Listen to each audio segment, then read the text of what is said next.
You're gonna be alright. Just hold on for one night. It may take your whole life, but joy comes in the sunrise. Sunrise, just stay there. Good things will come later. God made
T'es ma seule fondation,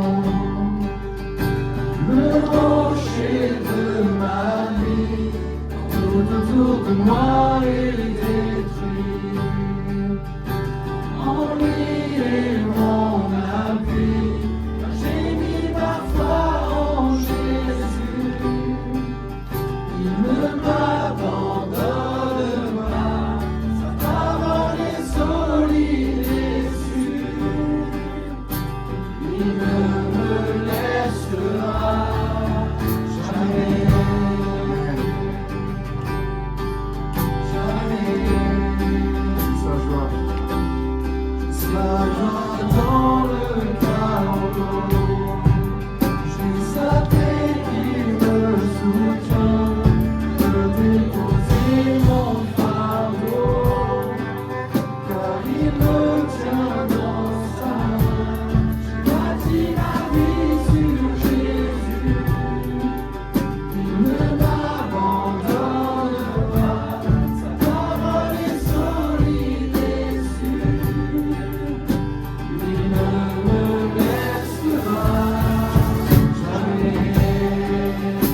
Quelle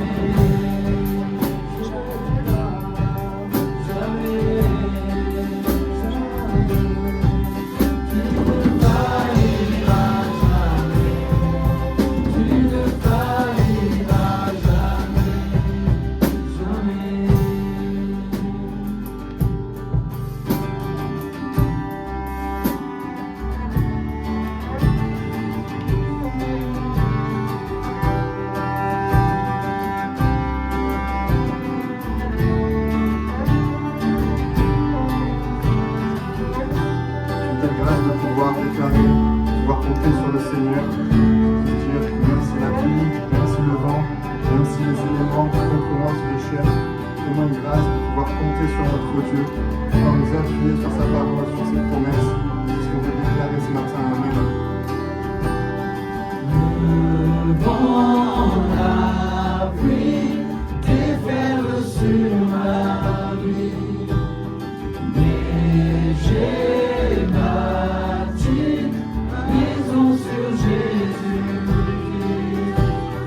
Le vent, la pluie, déferle sur ma vie, mais j'ai bâti ma maison sur Jésus-Christ.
Tu touches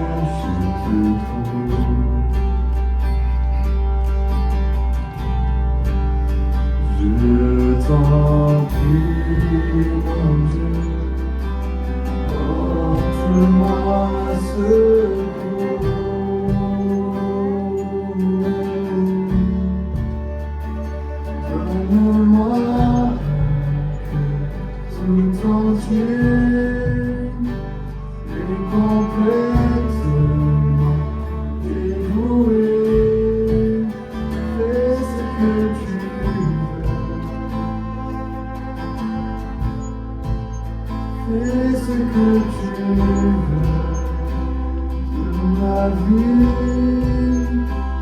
je veux me donner corps et âme pour ce qui fait ton cœur. Fais ce que tu veux,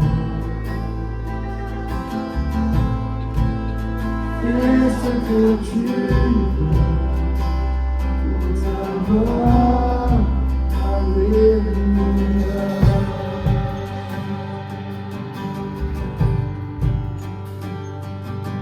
Mon âme s'ouvrira après toi. Agis et ton œuvre que les terres entières voient enfin la lumière.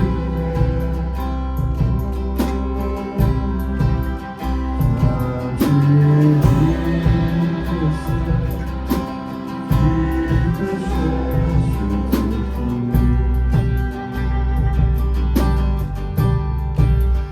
Je t'en prie, mon Dieu, porte-moi secours.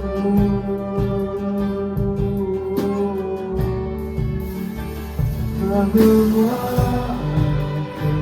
tout entier et complètement dévoué. Fais ce que tu veux, fais ce que tu veux de ma vie. Je veux me donner corps et âme pour ce qui fait et ton cœur. Fais ce que tu veux, fais ce que tu veux pour ta gloire. Alléluia. Alléluia. Alléluia. Jésus, pour ta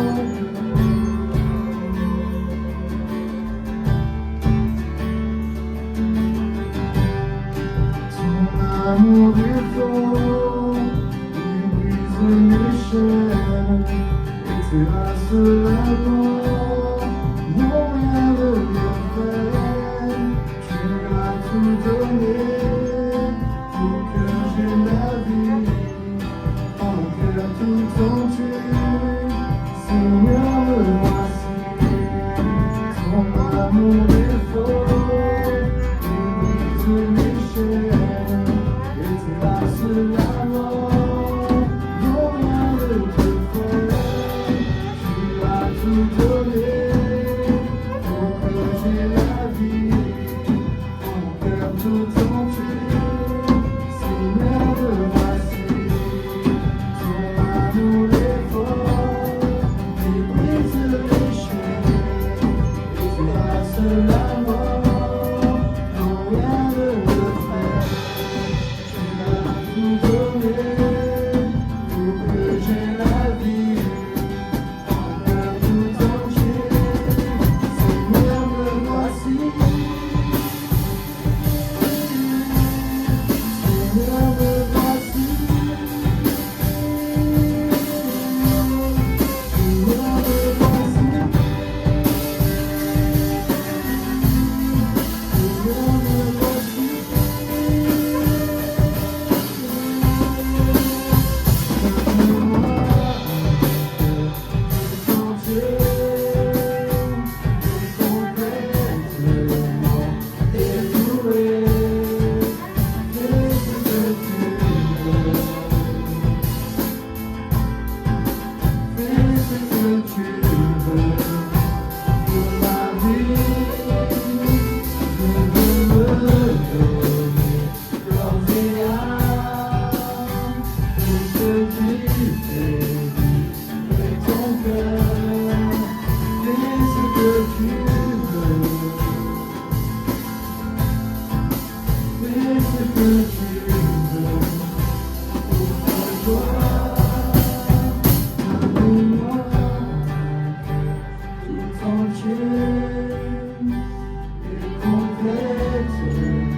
verset plus haut, il explique ce qu'il a accompli, ce qu'il est en train d'accomplir. Il s'apprête à donner sa vie sur la croix et il dit ceci qui est bouleversant. Je leur ai donné la gloire que tu m'as donnée. Je leur ai donné la gloire que tu m'as donnée. Jésus était en train d'accomplir l'acte d'amour le plus grand qui soit, offrir sa vie pour que nous ne soyons pas simplement, et c'était déjà extraordinaire, ceux qui contemplent sa gloire, mais qu'on soit aussi au bénéfice de cette gloire. Je leur ai donné la gloire que tu m'as donnée, afin qu'ils soient un comme toi et moi nous sommes un, moi en eux et toi en moi. Amen. Seigneur, merci. Merci pour la croix. Nous étions jetés indignes de toi à cause de mon péché, mais tu t'es livré sur la croix pour que je sois pardonné et que je sois bénéficiaire de la gloire de Dieu. Amen.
Soit au nom de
avaient des besoins, qui avaient besoin, qui veulent passer des bons moments dans la présence de Dieu, je pense qu'on peut dire que c'est fait.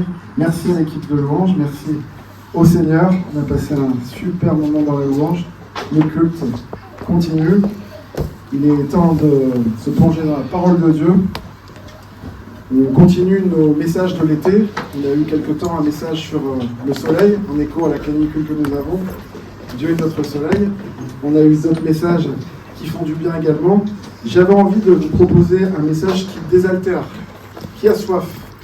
Amen. D'ailleurs, vous voyez qu'il y a des petites boissons qu'on a mis à l'entrée. Sentez-vous libre, prenez à boire, désaltérez-vous. D'ailleurs, moi aussi j'ai envie de me désaltérer. J'ai pas tout à fait fini de me préparer. Une seconde. S'il vous plaît.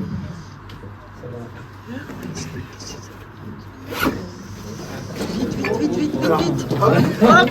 Bien joué.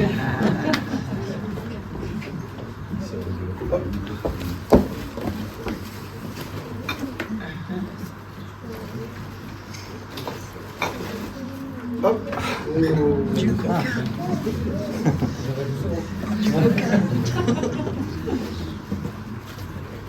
Des glaçons. Et voilà, c'est déjà pas mal. Donc, du coup, voilà, je me fais un petit cocktail, je me mets bien. Il y a à boire pour vous, il y a à boire aussi pour les prédicateurs. Alors, un petit sirop pour commencer. Je laisse tomber le micro. Alors, un petit sirop. Hop, c'est déjà super. Est-ce que tu veux m'aider, Nicolas? Merci beaucoup. Il a travaillé dans un camping en 96. Le jus de fruits. Merci beaucoup. Et des petits fruits, des petits bonbons. Voilà, ça c'est pour se mettre bien. À la vôtre. Voilà. Le titre de mon message, ça s'appelle Cocktail. C'est original. Le titre du message, c'est Cocktail. Vous savez que c'est l'été, c'est le temps des cocktails. La saison des cocktails, il fait chaud. Le monde cherche à se désaltérer, cherche quelque chose de rafraîchissant. Un cocktail, c'est plusieurs ingrédients, comme vous le voyez, plusieurs couleurs, plusieurs saveurs. Il y a aussi de la glace, là j'ai pas pu ramener de glaçons, mais de la glace, des belles pailles, des belles petites choses qui embellissent la boisson. C'est quelque chose qui fait du bien, au moins pour quelques heures.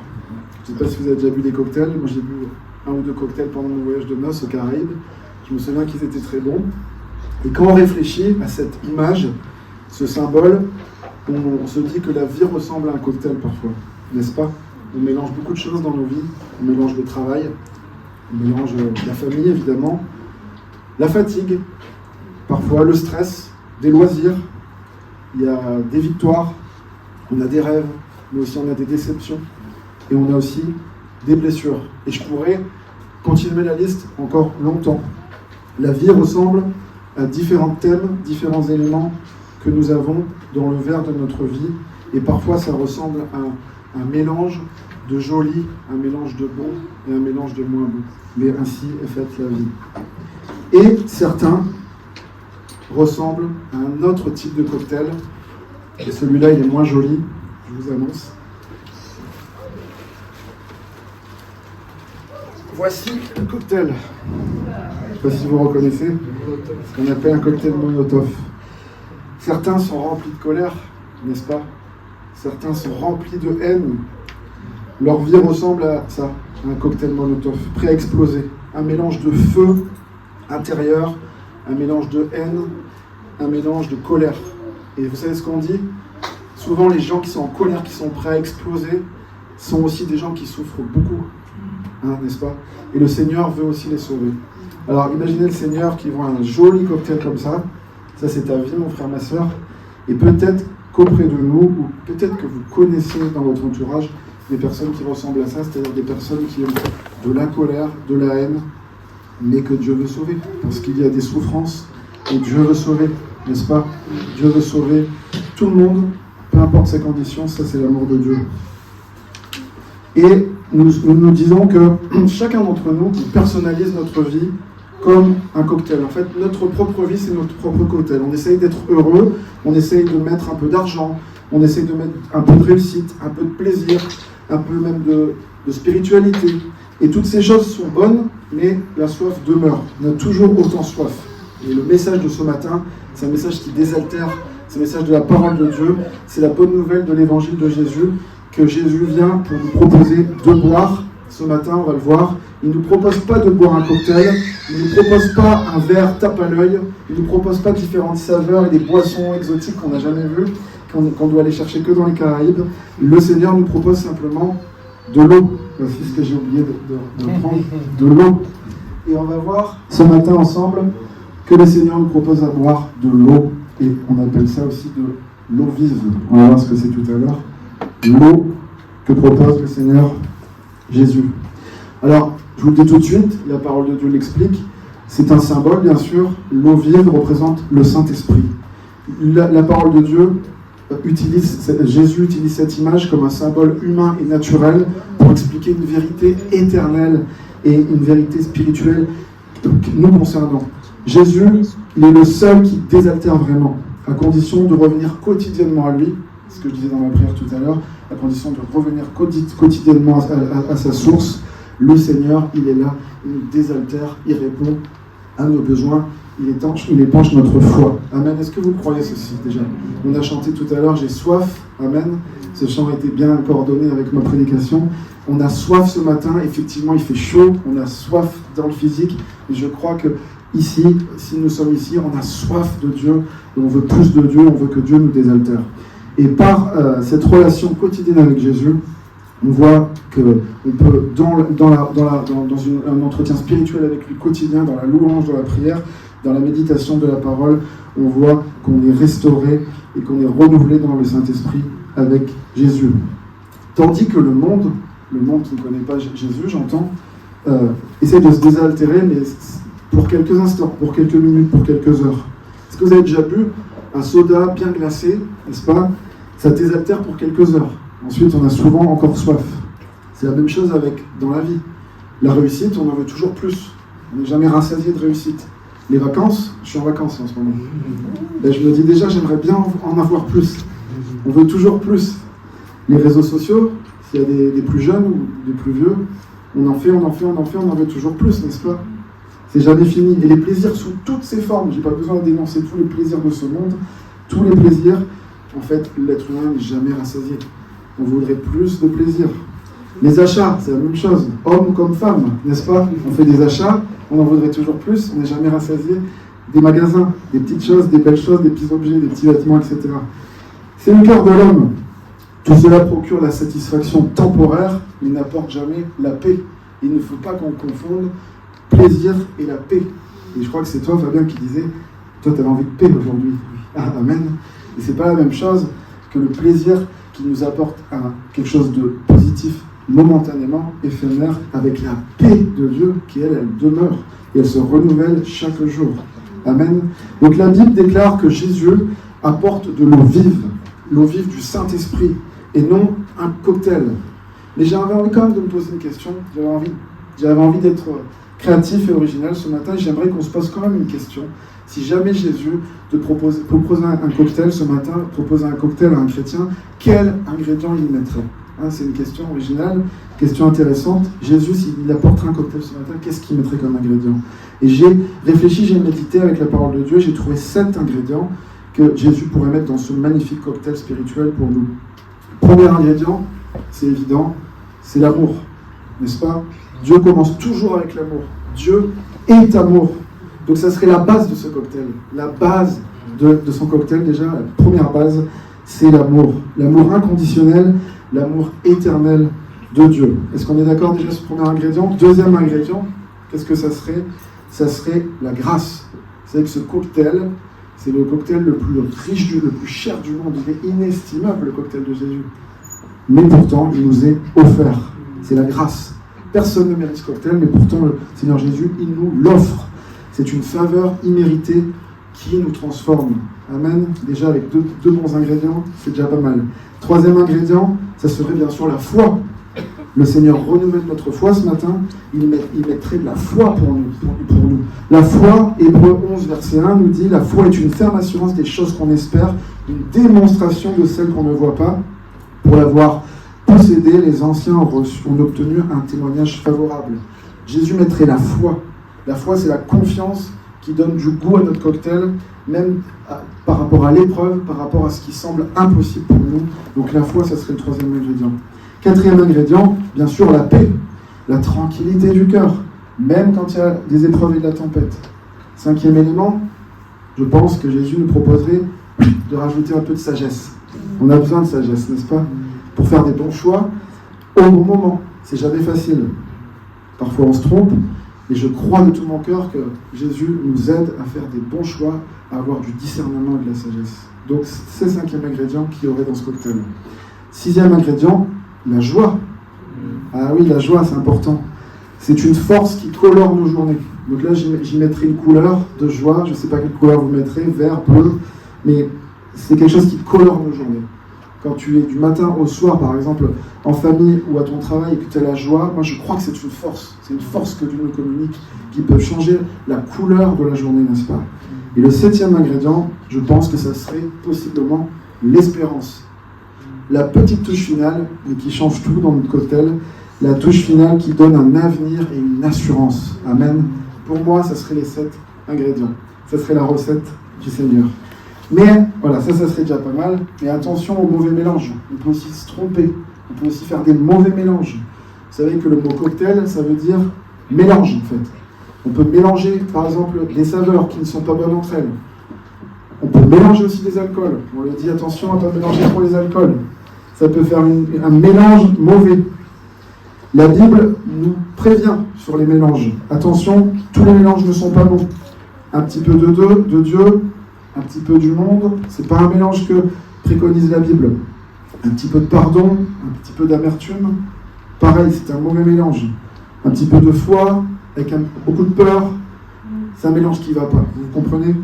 Et malheureusement, c'est le cœur de l'homme. C'est le cœur de l'homme depuis le Jardin d'Éden, depuis la chute en Éden. L'homme et la femme ont choisi de goûter le fruit de l'arbre de la connaissance du bien et du mal. La connaissance du bien et du mal, mélangé.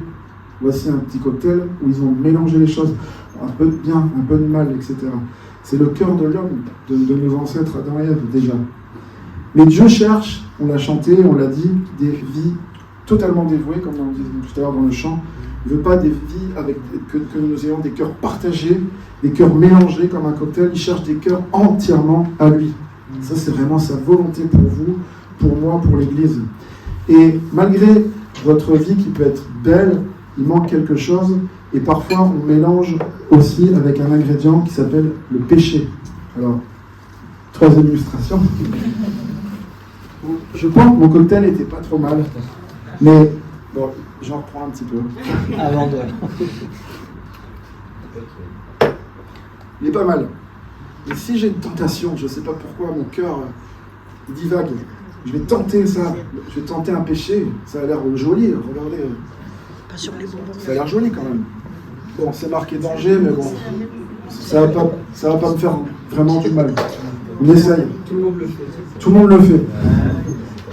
Je vais rajouter quelques gouttes.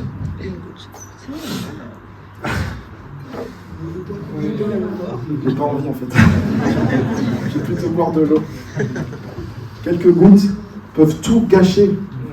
Ah, quelques gouttes de péché peuvent tout gâcher dans une magnifique vie, un magnifique cocktail que Dieu a bâti dans ta vie. Quelques gouttes seulement de péché peut tout gâcher dans une vie, dans une destinée. Et ça, c'est pas le plan de Dieu. Et Jésus veut faire de toi un cocktail, comme je dis.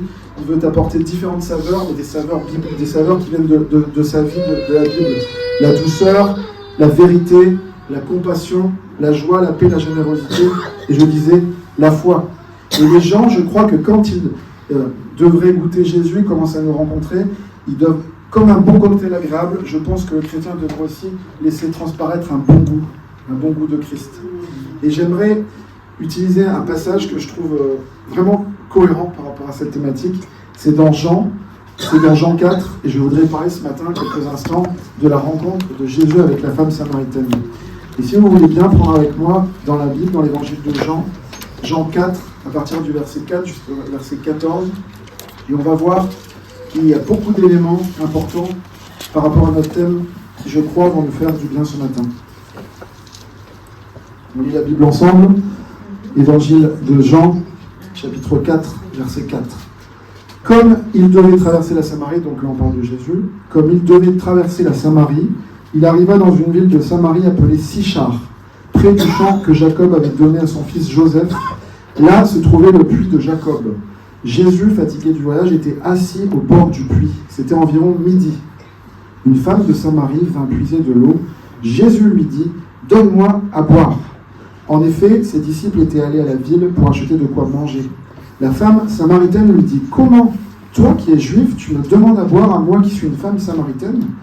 Les Juifs, en effet, n'ont pas de relation avec les Samaritains. Jésus lui répond « Si tu savais quel est le cadeau de Dieu et qui est celui qui te dit « Donne-moi à boire », tu lui aurais toi-même demandé à boire, il t'aurait donné de l'eau vive. Hein, c'est ce que je parlais tout à l'heure, le Saint-Esprit. Es-tu, toi, plus grand que notre ancêtre Jacob, qui nous a donné ce puits et qui a bu de son eau, lui-même, ses fils et ses troupeaux? Et ici, c'est le cœur de notre prédication. Jésus répond « Toute personne qui boit de cette eau aura encore soif. En revanche, celui qui boira de l'eau que je lui donnerai n'aura plus jamais soif. » Amen. Et l'eau que je lui donnerai deviendra en lui une source d'eau qui jaillira jusque dans la vie éternelle. Amen. Et je vais résumer la suite du chapitre. Ensuite, Jésus lui dit d'appeler son mari et de revenir. Et il lui révèle ce qu'elle sait déjà, en fin de compte, c'est qu'elle n'a pas de mari. Elle a eu 5 maris. Et l'homme avec qui elle est maintenant n'est pas son mari. La femme comprend que Jésus est un prophète. Ensuite, il y a une discussion par rapport à l'adoration et la vérité. Et Jésus affirme clairement être le Messie qu'elle cherche. Et la femme laisse sa cruche. Elle repart en ville pour parler de Jésus. J'aimerais qu'on puisse voir ce matin 4 éléments significatifs par rapport à ce passage. La fatigue de Jésus, qui est déjà marquante. La Samarie, quelques mots sur la Samarie. Quelques mots sur le puits de Jacob et quelques mots sur la soif. La fatigue de Jésus, la Samarie, le puits de Jacob et la soif. Donc, premièrement, ce qui nous frappe nos yeux dans ce texte, c'est que Jésus est fatigué. Le verset nous dit « Jésus est fatigué du voyage, il a fait un long voyage ». C'est un des rares passages où on voit vraiment la fatigue physique de Jésus. Il est fatigué, il est assoiffé, il est assis, nous dit la parole, il est même seul puisque ses disciples sont partis chercher de quoi manger. Et ici, on y voit vraiment un contraste, parce que quand on lit l'évangile du chapitre 1 à ici le chapitre 4, on voit que quelques chapitres plus tôt, quelques versets plus tôt, Jésus change l'eau en vin au chapitre 2 de Jean. Et maintenant, c'est lui qui a soif, c'est lui qui demande à boire. Ici, on voit déjà toute la beauté de cette incarnation, que Jésus est pleinement Dieu, pleinement homme. Et l'apôtre Paul nous dira un peu plus tard, Philippiens 2, lui qui existait en forme de Dieu, il s'est dépouillé lui-même. Ici, on voit le créateur de l'eau qui demande de l'eau à une créature. Le Dieu qui a fait jaillir les fleuves, qui a créé les mers, dépend maintenant d'un seul petit puits ici à Samarie. Jésus, j'ai envie de vous dire, qu'on puisse se l'approprier, il connaît nos faiblesses, il connaît nos faiblesses physiques, il connaît nos faiblesses humaines, parce qu'il a accepté d'entrer pleinement dans notre condition humaine. Et il ne nous sauve pas de loin, il connaît notre condition, il est même venu jusqu'à connaître la fatigue humaine. Et il dira plus tard, Matthieu 11, verset 28, « Venez à moi, vous tous qui êtes fatigués et chargés, et je vous donnerai du repos. » Alors si quelqu'un se sent fatigué ce matin physiquement, ou spirituellement, ou moralement, ou peut-être tu ressembles à ça, tu as de la colère en toi, prêt à exploser comme un feu, je voudrais te dire ce matin, Jésus veut venir à toi, il veut venir à toi, il veut te bénir, il veut te sauver, lui qui a connu cette fatigue, lui aussi, sur la terre, il l'a connu, et il a eu soif, lui aussi, physiquement, et il connaît, il est prêt à te sauver ce matin, il est prêt à te bénir, il est prêt à te relever. Amen. Deuxième élément, la Samarie. C'est suffisamment significatif de s'arrêter sur ce point, car Jean, l'évangéliste, précise, il fallait qu'il passe par la Samarie. Il n'écrit pas simplement telle ville, on est passé par telle ville, il décrit, il fallait qu'il passe par la Samarie. Et on voit que quand on regarde un peu les cartes, géographiquement, c'est pas vrai. Les Juifs contournaient souvent la Samarie. Alors pourquoi Jean s'attarde sur ce détail? Il fallait qu'il passe par la Samarie. Moi, je crois que ce n'était pas une nécessité géographique, mais que c'était une nécessité divine. Je crois vraiment que c'était la volonté de Dieu, à ce moment-là, de rencontrer la Samaritaine et ses proches. Je crois vraiment que Jésus devait passer ici, c'était dans le plan de Dieu, il devait passer dans la Samarie. Il y avait une femme à sauver, il y avait une femme peut-être qui avait beaucoup de blessures et de difficultés dans sa vie, mais c'était une femme qui aspirait à Dieu et son cœur était prêt pour la rencontre avec Jésus. Il y avait un cœur à sauver et Jésus a fait ce détour-là nécessaire. Il fallait sauver la Samaritaine. Et nous voyons que la Samaritaine a eu, on le comprend rapidement dans le texte, a une vie de tristesse, a une vie de déception. On nous dit qu'elle a eu des échecs relationnels, 5 maris. La Samaritaine, comme je dis, peut-être on peut la voir avec les yeux humains, les yeux du monde, dire mais cette femme-là, c'est de l'échec, c'est du péché, c'est de la dépravation. Moi, je propose de regarder avec les lunettes de Dieu, les yeux de Dieu, le cœur de Dieu. Je pense que c'est une femme en souffrance, qu'on avait peut-être marre des échecs, marre que son cœur se brise, marre que les hommes, peut-être, ça ne marche pas avec à chaque fois des hommes qui promettent des choses et que ça finit en divorce. Je crois que la Samaritaine, moi je crois, j'essaie de me mettre avec le cœur de Dieu, les yeux de Dieu, c'est une personne brisée. C'est une personne qui avait besoin de Dieu, peut-être c'est une personne qui aspirait au salut, qui aspirait à la vérité, qui aspirait à connaître Dieu. C'est peut-être quelqu'un qui voulait rencontrer le vrai Dieu et être sauvé et connaître justement cette vraie joie, le Saint-Esprit, être comblé de tous les besoins. Je pense que la Samaritaine était une femme assoiffée spirituellement. Et elle a rencontré Jésus. Et on voit dans le texte que c'est une rencontre étonnante. On comprend que c'est étonnant.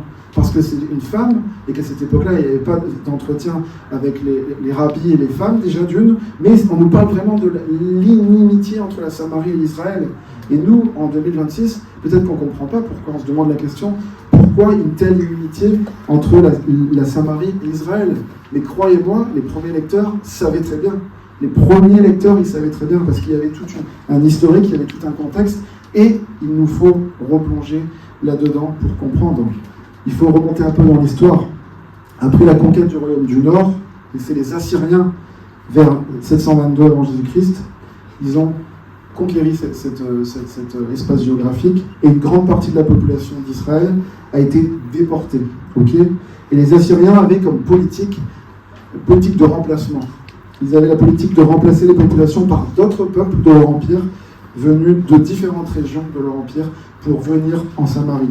Et ce que je dis, c'est pas seulement de l'histoire, c'est dans la Bible. Si on regarde en 2 Rois, chapitre 17, verset 24, on nous explique clairement ces choses.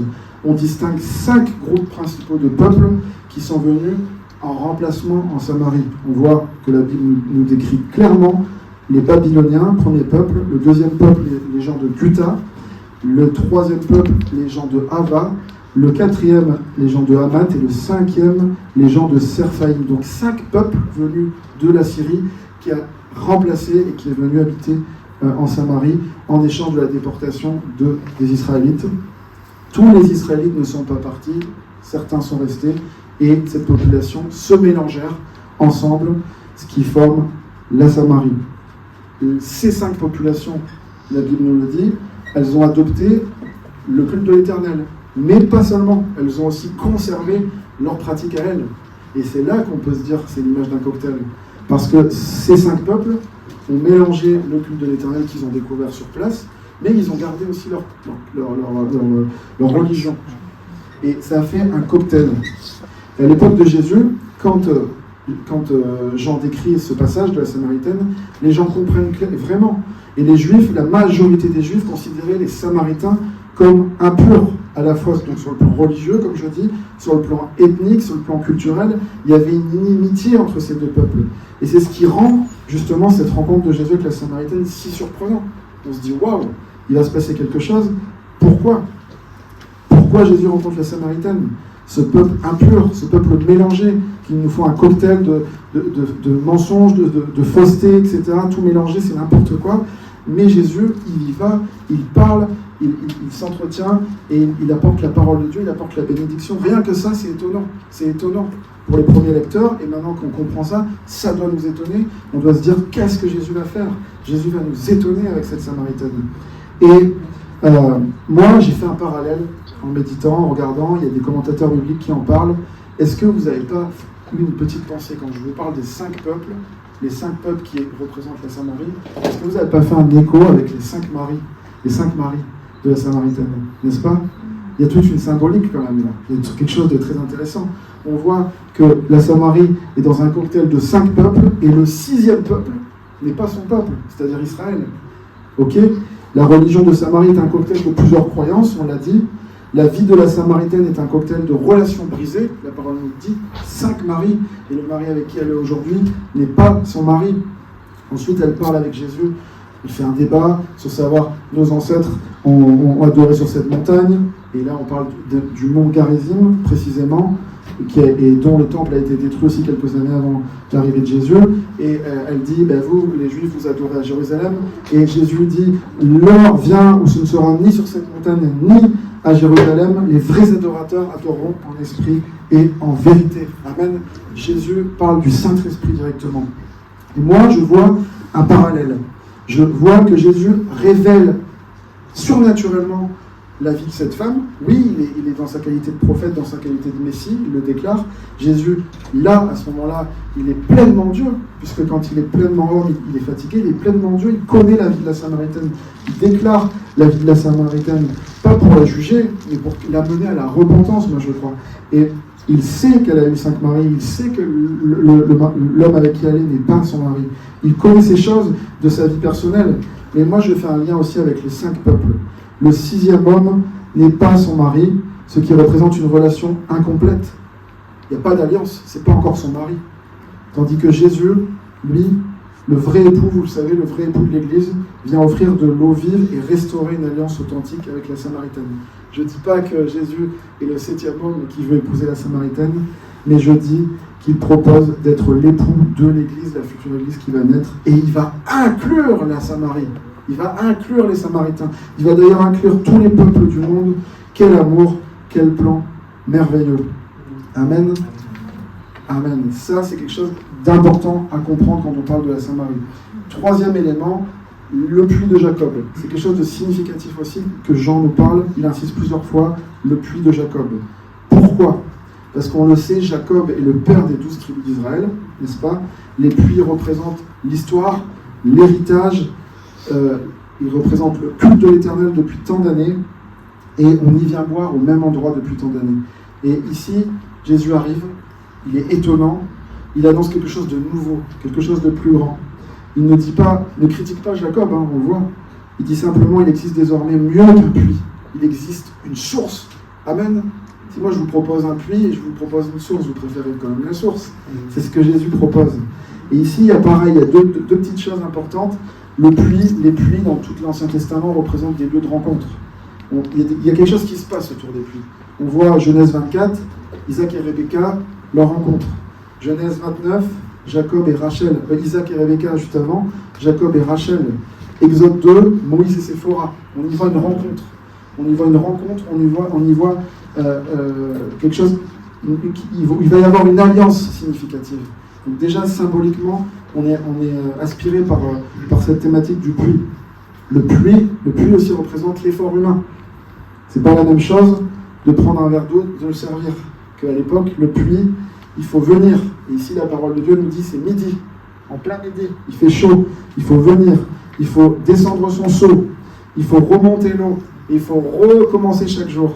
Ici, c'est le symbole de l'effort humain. Il faut venir, il faut transpirer, il faut persévérer, il faut faire ça quotidiennement. C'est pas la même chose que ce que dit Jésus. La source, viens à la source quotidiennement, que vient puiser ton puits dans la douleur, etc. C'est pas la même chose, c'est tout à fait pas la même chose, un puits et une source. Donc il y a ce 3e symbole significatif. Et puis, Jésus nous parle de la soif. Il parle beaucoup de la soif dans ce passage. Et la soif, on voit que c'est un thème dans toute la Bible. Dans toute la Bible, on parle de la soif. Si on commence dans l'Ancien Testament, au désert, on voit que Israël meurt de soif, n'est-ce pas ? Exode 17, Dieu fait jaillir de l'eau d'un rocher. Et l'apôtre Paul nous dira dans le Nouveau Testament, le rocher, c'était Christ. 1 Corinthiens 10, verset 4. Autrement dit, ce que je veux dire, c'est que même dans l'Exode, il y avait déjà le Christ qui désaltérait son peuple. Quand on lit les psaumes, on voit beaucoup de psaumes qui nous parlent de la soif. Psaume 42, comme une biche soupire après les courants d'eau. La soif, ici, vous voyez bien, elle est spirituelle. C'est l'homme, la femme qui cherche Dieu. C'est la soif de Dieu. Quand on regarde le livre des prophètes, c'est la même chose. Il y a beaucoup de passages sur la soif. Ésaïe 55, venez tous, vous tous qui avez soif, venez aux eaux. Dieu invite gratuitement. Et Jésus reprendra exactement cette invitation. Si on va par exemple dans Jérémie 2, verset 13, « Ils m'ont abandonné, moi qui suis une source d'eau vive ». Vous voyez que l'eau vive, elle était déjà dans l'Ancien Testament, cette expression. Pour se creuser des citernes crevassées. Qu'est-ce que c'est dommage. L'eau vive de Dieu, que Dieu nous offre, on ne la prend pas et on se construit des citernes crevassées. Autrement dit, des cocktails qui fuient, des cocktails qui ne désaltèrent pas, des citernes crevassées, alors que Dieu nous donne l'eau vive. Cette image-là, on la trouve dans Jérémie 2, verset 13. Et Jésus, au travers de cette conversation avec la Samaritaine, il compare ces deux eaux. Il compare l'eau du puits et il compare l'eau que lui propose. L'eau du puits, elle est bonne, c'est pas la question. C'est pas la question qu'elle n'est pas bonne, mais elle est limitée. Elle calme la soif, mais juste pour quelques heures. Demain, il faudra revenir au puits. Cette eau dont Jésus parle représente ce que le monde peut offrir. Dans le monde, il y a des bonnes choses et des mauvaises choses. Comme je disais, le succès, l'argent, les plaisirs, la reconnaissance, par exemple, voilà, les vacances, ce que je disais tout à l'heure, tout ça c'est utile, mais on est incapable de se satisfaire pleinement avec ces choses. Augustin avait écrit « Tu nous as fait pour toi, Seigneur, et notre cœur est sans repos tant qu'il ne demeure en toi. » Et c'est la fin de cette citation qui me plaît. « Tant qu'il ne demeure en toi. » Vous savez, on peut être avec Jésus quelque temps, après plus, après revenir. Le Seigneur, il ne nous rejettera jamais. Et tant qu'on demeure en lui, on est désaltéré, malgré la difficulté de la vie, malgré les épreuves. Tout n'est pas bonheur et félicité. Mais je crois vraiment que tant qu'on demeure en Jésus, je crois vraiment que Jésus nous désaltère et nous fait du bien. Et Jésus compare l'eau que lui donne, il dit l'eau, il dit à la Samaritaine, l'eau que je donnerai. Il ne dit pas l'eau que Dieu donnera, il dit que je donnerai. Et ici on voit encore que Jésus affirme être le Messie, il affirme encore sa divinité et il propose cette eau vive, cette eau, le Saint-Esprit à la Samaritaine. L'eau devient aussi une source. On voit que Jésus ne s'arrête pas juste à l'eau, il parle d'une source qui va jaillir jusqu'à la vie éternelle. Dans l'Ancien Testament, on voit que le croyant, il va vers la source, mais dans le Nouveau Testament, la source vient habiter en lui. Et ça, c'est une révolution. Le temple, il change. Le lieu de la présence de Dieu, elle change. Le croyant peut devenir lui-même un sanctuaire. Amen, c'est ce que dit la parole de Dieu. Le Saint-Esprit en nous, et Jésus expliquera plus tard, cette eau représente clairement le Saint-Esprit. Jean 7, versets 37 à 39, des fleuves d'eau vive, encore cette expression, couleront de mon sein. Amen, à l'intérieur. Puis Jean ajoute, il disait cela de l'Esprit Saint, clairement. Il y a aussi ce verbe jaillir, qui est significatif. Le mot grec qui utilise ce verbe est fort, c'est le verbe allomai en grec. Il signifie bondir, sauter, surgir avec puissance. Imaginez un peu dans les, comment ça s'appelle en Islande, là, les geysers, imaginez, c'est ça, ça surgit, ça bondit.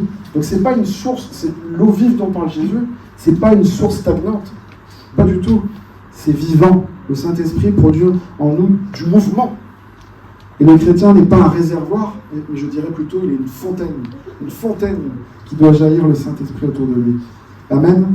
Alors, dans cette rencontre, on voit, on le comprend, la femme cherche de l'eau, mais Jésus, lui, cherche son cœur. Toute la conversation semble porter sur l'eau, mais en fait, on parle d'autre chose. Jésus lui parle de son âme. Elle pense physique, elle pense naturel, et lui, il pense éternité. Elle parle sceau, elle parle de son sceau, lui, il parle du salut. Elle pense pluie, et lui, il pense déjà à la croix. Et on voit que Jésus a une pédagogie. Moi qui aime beaucoup l'évangélisation, je vois la façon que Jésus parle avec douceur à la Samaritaine. Et je crois que quand il lui parle, je le dis déjà tout à l'heure, quand il lui parle de sa vie, c'est pas pour dire qu'elle est dépravée, c'est pour l'amener à la repentance. Et quand il lui dit « Va chercher ton mari à votre ami », c'est pour qu'il vienne, qu'il se repente et qu'il parle avec Jésus, c'est pas pour les juger, c'est pas pour les lapider, pas du tout. Jésus a une pédagogie, Jésus a une douceur, il l'avait avec la Samaritaine, il l'a, je crois, avec toi ce matin, peu importe ta condition, peu importe là où tu te trouves, peu importe peut-être ton égarement, peu importe ta colère, Jésus a une pédagogie, Jésus a une douceur, Jésus veut te parler, peu importe de ce que tu vis aujourd'hui, il veut toucher ton cœur afin que tu puisses te repentir, c'est important, et te sauver, te bénir. Parce que si la Samaritaine s'était fâchée, si la Samaritaine s'était remplie d'orgueil, elle serait retournée au village, elle aurait envoyé paître Jésus, il n'y aurait pas eu non plus de salut. C'est important ce que dit la parole de Dieu, la repentance que l'on doit avoir envers le Seigneur, puis le salut de Dieu derrière. Jésus, il part toujours de nos préoccupations immédiates pour nous conduire vers des réalités puissantes et éternelles, qui font du bien, qui désaltèrent. Amen. Et j'arrive à la conclusion de ce message. Je voudrais parler de la croix. On a fini notre moment de louange en parlant de la croix. Et mon message aussi se termine en parlant de la croix. Je dirais qu'il y a aussi un paradoxe ici. Parce que sur la croix, Jean 19, verset 28, qu'est-ce que dit Jésus ? Il dit « j'ai soif ». Il dit « j'ai soif ». On s'arrête sur beaucoup de détails comme Jésus crucifié. Et j'avoue que des fois, moi aussi, je suis passé à côté de ce passage. Mais c'est important, c'est significatif. Jésus à la croix, il dit « j'ai soif ». Celui qui promet dans tout l'évangile de Jean l'eau vive, c'est celui qui aura soif à la croix. Jésus accepte d'avoir soif. Pourquoi ? Parce qu'on l'a dit, il porte notre péché. Il connaît la soif du jugement à la croix afin que nous connaissions pour l'éternité l'eau de la vie, l'eau du Saint-Esprit. Quel échange extraordinaire! Jésus est prêt à prendre notre désert pour nous donner sa source divine. Quel paradoxe! On se dit qu'on ne mérite pas, n'est-ce pas? C'est beau. C'est l'amour de Jésus. Et quand on ferme la dernière page de la Bible, on voit qu'en fait la Bible se termine comme elle a commencé. Dans l'Apocalypse 22, verset 1, on lit qu'il y a un fleuve qui sort du trône de Dieu et de l'agneau. Puis, il est noté dans la Bible, celui qui a soif, vienne. Amen. Est-ce que vous avez lu l'Apocalypse? Celui qui a soif, vienne. C'est un des derniers versets. La Bible commence avec un jardin traversé par un fleuve, Genèse 2, et elle se termine par un fleuve, mais celui-ci il est décrit comme le fleuve de vie. Amen. Le fleuve du Saint-Esprit, Apocalypse 22. Et entre les deux, on voit les puits de Jacob. Et Jésus a déclaré ici, dans Jean 4, « Je suis celui qui donne cette eau ». Toute la Bible converge vers le Christ. Toute la Bible converge vers Jésus. Amen. Alors ici, on voit la Samaritaine qui est venue avec une cruche. Elle pensait repartir avec quelques litres d'eau nécessaires, mais elle va repartir avec bien plus. Elle va repartir avec bien plus. Elle va faire une rencontre qui va désaltérer sa vie et son âme. Elle va rencontrer le Messie. Et plus tard, Jean note dans l'Évangile, elle a laissé sa cruche. Ce détail est chargé de sens, je pense. L'objet qui motivait sa venue au puits devient sans importance, car elle a trouvé bien plus, et sans le chercher, sans le savoir. C'est souvent comme ça que Jésus agit. On vient des fois à lui avec un besoin, et Jésus nous répond bien au-delà de ce qu'on a espéré, bien au-delà de nos besoins. Par exemple, tu peux venir pour avoir tu veux une réponse de Dieu dans ta vie, le Seigneur te répond, il te donne tellement plus. Tu veux une guérison, il peut te guérir, il te donne encore tellement plus. Tu veux une restauration, le Seigneur te restaure, il te donne en double, en triple, en quadruple. Amen. Le Seigneur, je crois qu'il nous offre davantage de ce que nous pouvons lui demander. Et ici, c'est ce qu'on célèbre, c'est ce qu'on se remémore à chacun de nos cultes et dans la Sainte Seine. Le Seigneur se donne lui-même. Il est le plus grand don de l'Évangile. Ce n'est pas seulement une solution à nos problèmes. J'ai soif, je te donne de l'eau. C'est le Seigneur qui se donne lui-même pour nous. Amen. Et c'est pour ça que dans Jean 4, ne parle pas seulement de l'eau miraculeuse. Jésus parle de l'accomplissement de toute l'histoire biblique. Je suis sérieux, quand on lit Jean 4, on peut voir toute l'histoire biblique condensée. Le rocher frappé du désert, la source d'eau vive annoncée par Jérémie, l'invitation d'Ésaïe aux eaux gratuites et le fleuve de vie qui coule du trône de Dieu dans l'Apocalypse, qu'on vient de dire juste avant. Alors toutes ces images qui parlent de soif, d'être désaltéré, nous parlent de Jésus, nous parlent de cette réalité qu'il existe la source éternelle de Dieu qui vient rencontrer les hommes. Amen. C'est Jésus-Christ. Et cette vérité qui a fait de Jean 4, ce chapitre, un récit de conversion, une discussion étonnante avec une femme samaritaine. Eh bien, c'est ce qu'on disait tout à l'heure en introduction, en fin de compte. Elle nous montre la gloire de Dieu. J'ai envie de mettre un adjectif, la gloire magistrale de Dieu, qui vient sauver, qui vient jusque dans nos épreuves, jusque dans là où c'est détruit, là où on souffre, la gloire de Dieu vient se révéler. Amen. Et je crois que s'il l'a fait pour cette Samaritaine il y a plusieurs siècles, il le fait pour nous. Amen. Et si tu as soif, viens boire au Seigneur. Ne te prive pas, c'est gratuit. Amen. Le monde propose des cocktails qui sont jolis. Je ne sais pas si le mien il aurait été le plus joli. En tout cas, le Seigneur donne tellement plus que ce qui existe dans ce monde. Il donne de l'eau vive. Vous avez compris, le Saint-Esprit. Il vous offre le Saint-Esprit. Il ne vous donne pas juste une fois, il vous donne pour que ça soit en vous, et qui va jaillir jusque dans l'éternité. Quel cadeau merveilleux de Dieu. Est-ce qu'on a envie de dire merci au Seigneur? Amen. Est-ce qu'on a envie de dire Seigneur, donne-nous cette eau vive? Amen. Seigneur, je te remercie pour ce passage de l'Évangile. Je te remercie pour ce message que tu as mis sur mon cœur. Merci pour ta parole qui est la vérité, qui nous fait du bien. Oui, Seigneur, tu es venu sauver cette Samaritaine et tu es venu nous révéler la vérité. Seigneur, te concernant, tu es le Messie, c'est vrai, plus qu'un simple prophète. Tu es celui qui s'est donné à la croix, Seigneur, pour nous, qui est mort, qui est ressuscité et qui nous propose le Saint-Esprit, qui nous offre le Saint-Esprit gratuitement et qui fait de nous, Seigneur, des enfants de Dieu. Et si on revient quotidiennement à cette source, Seigneur, tu nous bénis chaque jour, tu remplis nos vies, Seigneur, d'eau vive. Seigneur, nous voulons réclamer ensemble, de façon collective, Seigneur, entre frères et sœurs, l'église de Pologne, donne-nous cette eau. Permets-nous d'aller chaque jour à la source, pas au puits, avec difficulté, religiosité, Seigneur, nos propres forces humaines, mais Seigneur, nous avons la source de Jésus. Nous voulons, Seigneur, l'utiliser chaque jour. Nous ne voulons pas laisser un jour sans te prier, sans te louer, Seigneur. Merci pour ce matin, merci pour cette réunion. Bénis mes frères et sœurs, Seigneur. Alléluia, merci Seigneur. Amen, soyez bénis. Amen.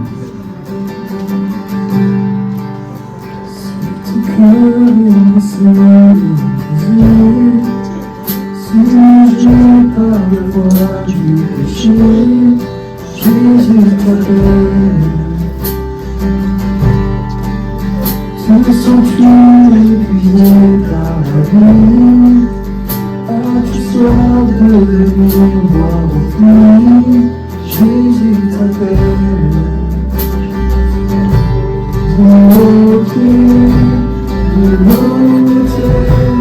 Le Père va s'éloigner, il fait grâce, c'est le vie du sang précieux de Jésus-Christ.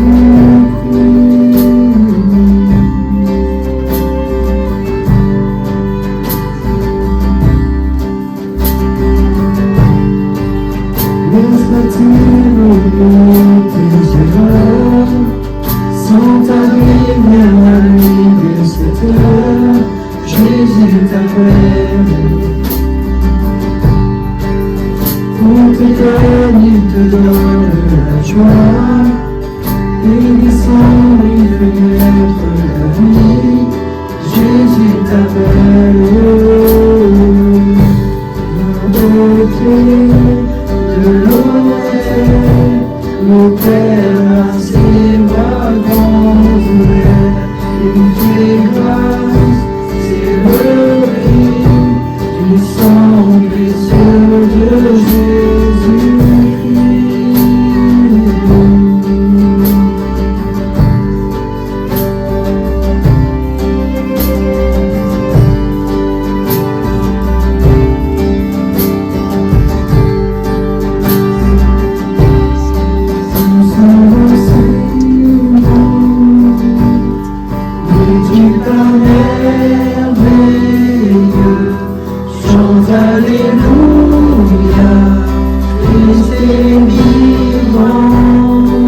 gonna be alright. Just hold on for one night. It may take your whole life, but joy comes in the sunrise. Sunrise, just stay there. Good things will come later. God made you for